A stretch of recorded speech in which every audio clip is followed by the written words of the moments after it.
Hello students, last topic में हमने स्मृति memory के बारे में पढ़ा था। आज हम विस्मृति फॉरगेटिंग के बारे में पढ़ेंगे। सबसे पहले विस्मृति क्या होता है। अगर हम किसी बात को जल्दी भूल जाते हैं, याद नहीं रख पाते, तो वो हमारी भूलने की प्रक्रिया विस्मृति कहलाती है। इसकी विभिन्न मनोवैज्ञानिकों ने अलग अलग परिभाषा दी है। सबसे पहले मन के अनुसार सीखी हुई बात को स्मरण रखने या पुनः स्मरण करने की असफलता को विस्मृति कहते हैं।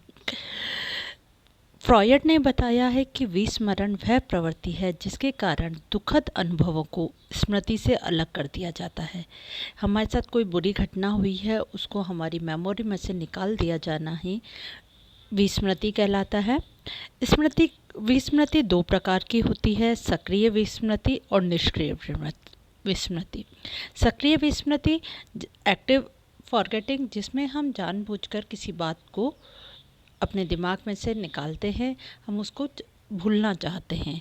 निष्क्रिय विस्मृति वह होती है जिसमें हम सीखी हुई बात को भूल जाते हैं, जिसमें हमारे द्वारा कोई प्रयास नहीं किया जाता, बल्कि वो स्वतः ही हमारे मस्तिष्क से निकल जाती है। इस प्रकार विस्मृति दो प्रकार की होती है। अगर हम विस्मृति के कारण देखें तो ये कई कारणों से होती है। अगर हम कोई कार्य कर रहे हैं, उसमें बाधा आ जाए, इंटरफेरेंस आ जाए, तो उस कार्य को पूरा करने में, तो उसके कारण हम उस कार्य को सही प्रकार से याद नहीं कर रख सकते, वो हम उसको भूल जाते हैं। हम दमन के कारण भी, रिप्रेशन के कारण भी कई बातों को भूल जाते हैं। हमारे मन में अगर कोई दबी हुई इच्छा है, दमन हो रहा है हमारी इच्छाओं का, तो उसके कारण भी हमारी विस्मृति हो जाती है। अगर हम किसी भी चीज़ का अभ्यास नहीं करें, डिसयूज हो जाए, अनभ्यास करें, प्रैक्टिस में नहीं लाए, तो वो हमारी विस्मृति में चली जाती है। हम किस समय किसी काम को सीख रहे हैं, उस समय का भी प्रभाव पड़ता है। अगर हम उचित समय पर ध्यान लगा के वह सीख रहे हैं तो हमारी स्मृति में जाता है, या हमने जल्दबाजी में वह कार्य सीखा है, हमारे मन से नहीं सीखा, तो वो हमारी विस्मृति में जाता है। हमारी रुचि व इच्छा कैसी है, इंटरेस्ट और हमारे विल पावर पे भी सीखने की क्षमता डिपेंड करती है। अगर हम किसी कार्य को रुचिपूर्वक सीखते हैं तो वो हमारी स्मृति में रहता है, जबकि अरुचि से सीखा गया कार्य विस्मृति में चला जाता है। विषय का स्वरूप कैसा है, नेचर ऑफ मटेरियल। अगर कोई कठिन विषय है या हमको वो बहुत कठिन लगता है कि ये काम मेरे से नहीं होगा, ये बहुत कठिन है, क्योंकि मन में डर बैठा हुआ है, तो वह हमसे नहीं हो पाता, वो हमारी विस्मृति में जाता है। विषय की मात्रा, अगर हम एक समय में बहुत ज़्यादा ज्ञान ग्रहण कर रहे हैं, बहुत ज़्यादा सीख रहे हैं, तो वो हमारी विस्मृति में जाता है। थोड़ा थोड़ा करके सीखें तो वो हम स्मृति में रख सकते हैं। सीखने में कमी, अंडर लर्निंग, अगर हम जो सीख रहे हैं उसमें कोई कमी रह गई है, पूरी मन लगा के हमने नहीं सीखा है, तो वो हमारी विस्मृति में चला जाता है। सीखने की विधि अगर दोषपूर्ण है, डिफेक्टिव मेथड है, सही विधि से, उचित विधि से हमने नहीं सीखा है, तो वो फिर भी हमारी विस्मृति में जाता है।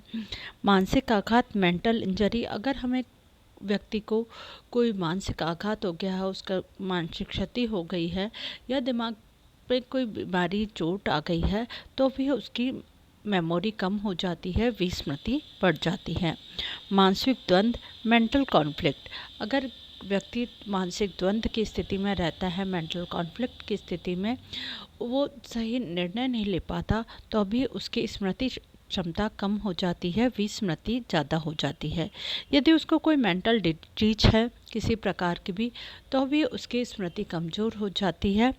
संवेगात्मक असंतुलन होने पर, इमोशनल डिस्टर्बेंस होने पर भी स्मृति की मात्रा कम होकर विस्मृति हो जाती है। ये विभिन्न कारण हैं जिनके कारण हमारी विस्मृति हो जाती है।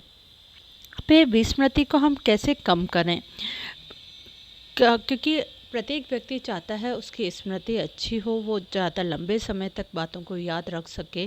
तो इसके लिए विस्मृति को कम करने के उपाय और स्मृति को बढ़ाने के उपाय में सबसे पहले है विषय वस्तु कंटेंट हमारा अर्थपूर्ण हो, क्रमबद्ध हो, हमारी मानसिक योग्यता के अनुकूल हो।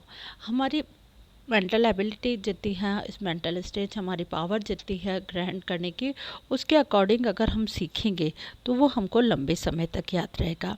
हमारा जो रूटीन हो, दिनचर्या हमारी नियमित हो, एक फ़िक्स टाइम पे अगर हम अपने सारे कार्य करते हैं, फ़िक्स टाइम पे ही हम पढ़ने बैठते हैं, अभ्यास करते हैं, तो उससे हमारी मेमोरी बढ़ती है। लेकिन हमारी अगर नियमित दिनचर्या नहीं होगी, हमने कभी पढ़ लिया फिर 2-4 दिन नहीं पढ़ा, रूटीन हमारा प्रॉपर नहीं होगा, तो हमारी विस्मृति ज़्यादा होगी। अगर हम पूरे पाठ को याद करते हैं, फिर पुनः अभ्यास करते हैं, उसकी प्रैक्टिस करते हैं, स्मरण करते हैं और पूरे ध्यान से कार्य करते हैं, तो वो हमारी स्मृति में रहेगा, हमारी विस्मृति कम हो जाएगी। अगर हमें पूर्ण ज्ञान लें और पूर्व ज्ञान से नवीन ज्ञान को जोड़ते हुए पढ़ें, तो हमको वो लंबे समय तक याद रहेगा। साथ ही अगर हम जो ट्रेनिंग ले रहे हैं उसका ट्रेनिंग का अभ्यास करें, हमारा उचित अभिप्रेरणा हो, मोटिवेशन हो, तो भी हमारे विस्मृति कम होगी। पढ़ते समय अगर हम स्वर वाचन करें, लाउड रीडिंग करें, ज़ोर ज़ोर से बोल के पढ़ें, तो भी हमारी विस्मृति कम हो सकती है। इस प्रकार के उपाय अपना के हम विस्मृति को कम कर सकते हैं। धन्यवाद।